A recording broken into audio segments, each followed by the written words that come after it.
There's strength in numbers. And in the world of 80s rock, that couldn't be more true. Sure, the decade gave us guitar gods who seemed superhuman. Eddie Van Halen, Randy Rhoads, George Lynch. Names that still echo through every amp and arena today. But behind all that shredding and spotlight glory, something else was happening. A few bands discovered a secret weapon, two guitars.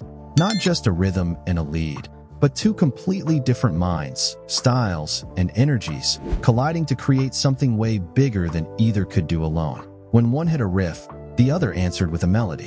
When one went wild, the other held down the groove. Together, they made songs sound massive. And that's where the real magic of 80s hard rock lived. Not in the solos that melted faces, but in the chemistry that made every riff unforgettable. So today, we're counting down the top 5 80s hard rock guitar duos. The pairs who didn't just share a stage, but built the sound of an entire decade. Because when it comes to pure, unfiltered rock and roll energy, sometimes two guitars are better than one. The rise of the guitar duo. The 80s were an explosion of guitar obsession. Every kid with a cheap amp dreamed of being the next Eddie Van Halen, tapping, shredding, and showing off every flashy trick possible. Bands were competing not just for chart spots, but for the title of fastest hands in rock. But not every band wanted to follow the same formula. Some realized something simple but powerful. Two guitars could do what one never could. It wasn't just about volume or speed. It was about dimension. One guitarist could dig deep into a thick, chugging rhythm, while the other soared over the top with harmonies or counter melodies. It created this wall of sound, rich, layered, and alive. And beyond the music, there was chemistry. You could feel it on stage. The back-and-forth energy between two players who seemed to finish each other's musical sentences. When it clicked, it was electrifying. Some duos stuck to clear roles. One handled the rhythm, the other the leads. But others blurred the lines completely, switching off mid-song like they were reading each other's minds.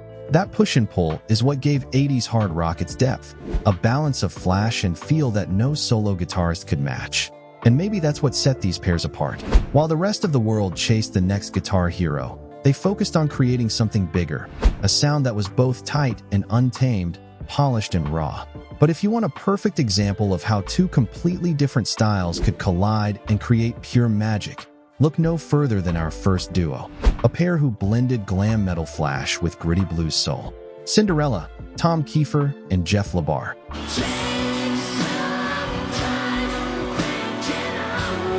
When Cinderella hit the scene in the mid-80s, they looked like every other glam metal band fighting for a shot on MTV.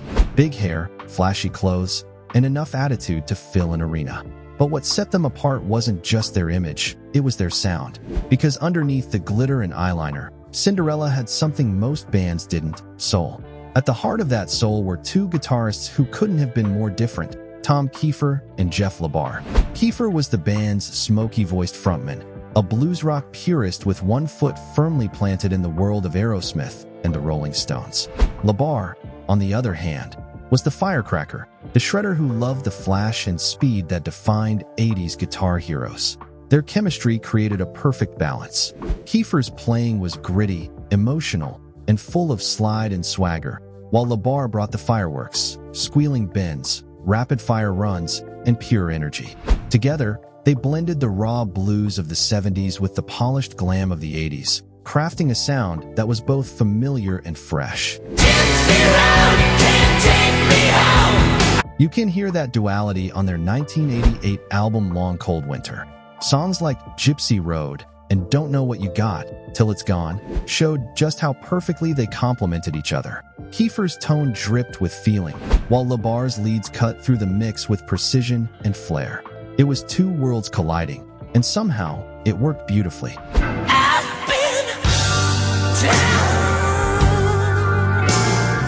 And that balance wasn't just musical. It defined Cinderella's identity. They weren't just another glam band chasing trends. They were blues rock revivalists hiding in spandex, and that's what made them timeless. But if Cinderella were the band that brought the blues back to glam, our next duo took the opposite route, turning arena rock into a precise, polished machine that conquered the world. Def Leppard, Steve Clark, and Phil Collen.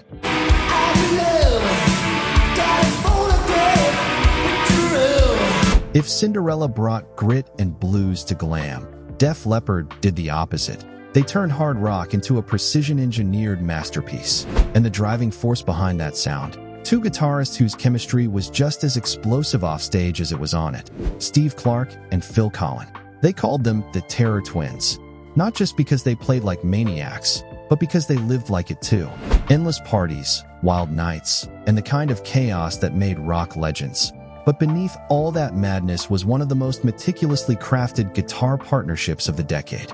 Clark was the heart, a riff machine with a raw, instinctive style. His playing was full of swagger, attitude, and melody. Collen, on the other hand, was the brain, technically sharp, disciplined, and laser-focused. Together, they built a sound that was both wild and perfect. We got something to say.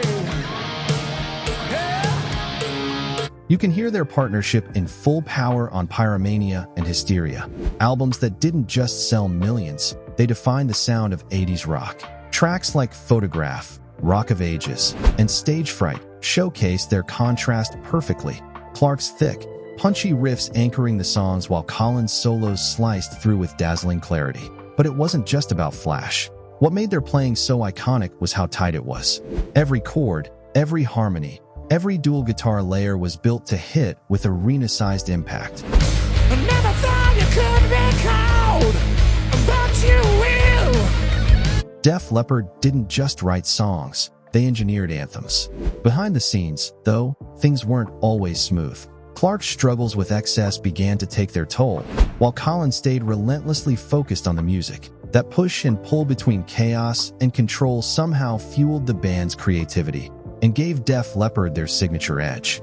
And even after tragedy struck and Clark passed away in 1991, his spirit never left the music. Those riffs, those harmonies, that unmistakable energy, it all remains frozen in time, capturing a moment when two guitarists pushed each other to perfection. But while Def Leppard ruled the charts with precision and polish, another band down in Los Angeles was proving that raw, dangerous chemistry could be just as powerful, and their two guitarists would go on to become legends of their own. Guns N' Roses, Slash, and Izzy Stradlin. When Guns N' Roses erupted out of the Los Angeles club scene in the late 80s, they weren't just another glam band chasing fame. They were dirty, dangerous, and unpredictable, the total opposite of the polished pop metal that dominated MTV. And right at the heart of that chaos were two guitarists who couldn't have been more different, Slash and Izzy Stradlin.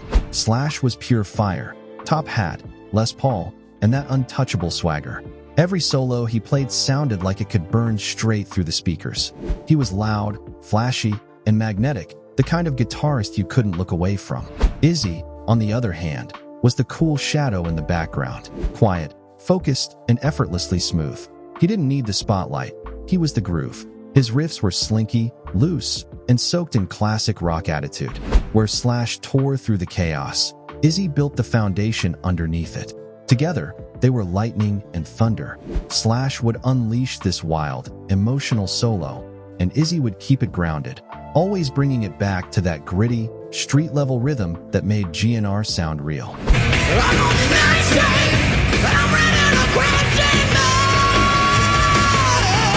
You can hear it all over Appetite for Destruction. Songs like Welcome to the Jungle, Night Train, and Paradise City are perfect examples of that chemistry. Slash's solos grab you by the throat, but Izzy's riffs, that subtle swagger, give the music its soul. Without Izzy, GNR might have just been noise. Without Slash, it wouldn't have had fire.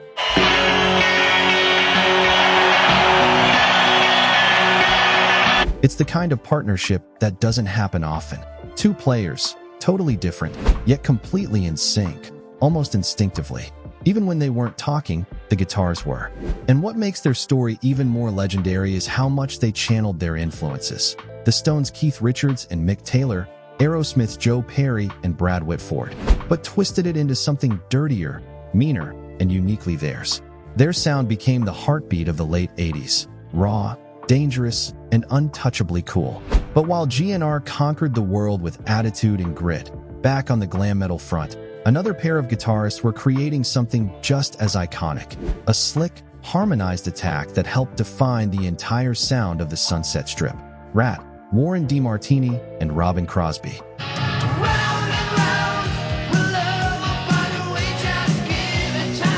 By the early 80s, the Sunset Strip was overflowing with one-guitar bands, flashy frontmen, big choruses, and riffs built for radio. But when Rat came along, they changed the game. Their secret weapon? Two guitarists who played like they were born to compete and to complement. Warren DeMartini and Robin Crosby. They were total opposites. DeMartini was the technician, fast, precise, and lightning smooth. His solos had this fluid, almost effortless grace to them. He could make a guitar sing 1 second and scream the next. Crosby, meanwhile, was all feel, gritty, heavy-handed, and bluesy. He didn't care about speed, he cared about attitude. His playing hit you in the gut. That contrast, style versus soul, is what made Rat's sound explode. Their guitars didn't just fill space, they talked to each other. You'd get DeMartini's slick legato lines twisting around Crosby's sharp, rhythmic chug, and together they created something no one else had, a two-guitar sound that felt alive and dangerous. Their chemistry shines brightest on Round and Round. It's the song that defined Rat's career, a perfect example of balance and tension. The harmonized leads feel like a duel, each guitarist pushing the other higher until the solo just erupts. That kind of interplay was rare in glam metal, where most bands were chasing flash over feel. Rat had both. And it wasn't just luck.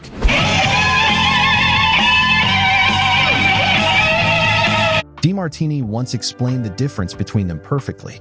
He said, "I have more of a schooled style, it's really fast. Robin listens more for feel." That's the beauty of their dynamic. One played from the brain, the other from the heart. Together, they made Rat one of the tightest, most respected acts on the Strip, a band that could shred with the best, but still groove like no one else. And even though Robin Crosby's life was tragically cut short, his influence still lingers in every harmonized lead and every bluesy bend that defined that era. Rat's twin guitar approach proved something crucial. You don't need to outplay your bandmate. You just need to balance them. But as the decade roared toward its end, one final duo was waiting to take everything glam metal had built. The looks, the power, the attitude, and crank it up to a whole new level of aggression. Skid Row, Dave Snake Sabo, and Scotty Hill. By the late 80s, glam metal was starting to lose its shine. The teased hair, neon clothes, and polished riffs were beginning to feel predictable. But then came Skid Row, a band that took everything great about 80s hard rock and injected it with pure, unfiltered aggression. And at the core of that sound were two guitarists who played like they were born in the fire, Dave Snake, Sabo, and Scotty Hill. From the start, their chemistry was electric. Sabo had that street-level rawness, tight, heavy riffs that punched straight through the mix. Hill, on the other hand, brought the flash, sharp, melodic solos with a fierce edge. Together, they created this wall of sound that was as dangerous as it was melodic.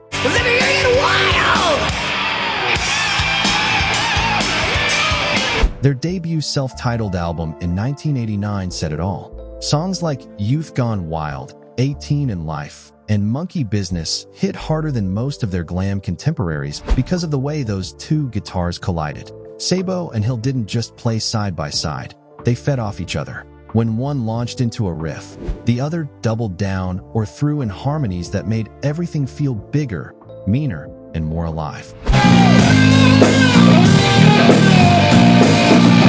And then there's Midnight/Tornado. That track is their masterpiece, a storm of riffs, squeals, and perfectly synchronized solos. You can feel the energy between them like a voltage line. Every time one pushed harder, the other answered right back.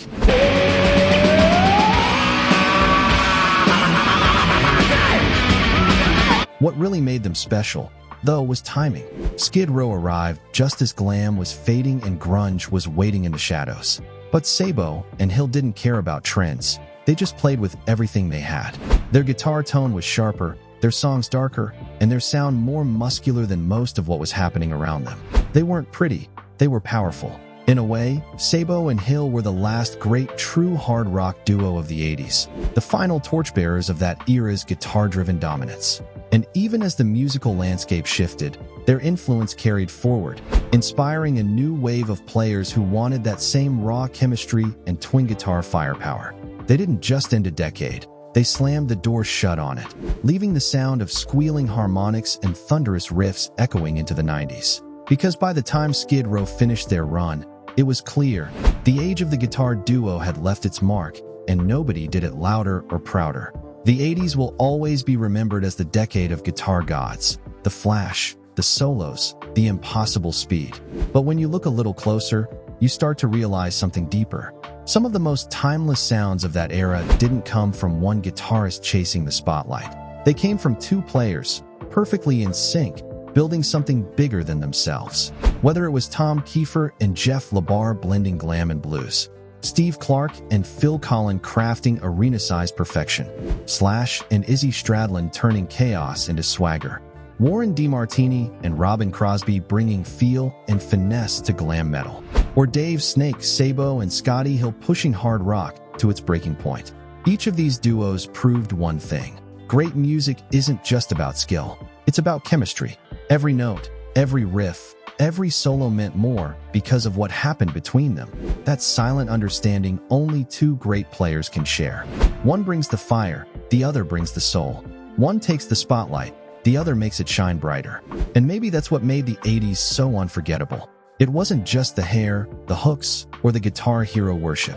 It was the connection, two musicians locked in the same rhythm, pushing each other higher until the sound became something electric, something timeless. Because in the end, it's not just about who plays the fastest or who steals the spotlight. It's about what happens when two guitars, two visions, and two hearts collide and create something the world will never forget. So the next time you hear a riff from the 80s that gives you chills, remember, there's a good chance it wasn't one guitarist making that magic. It was two.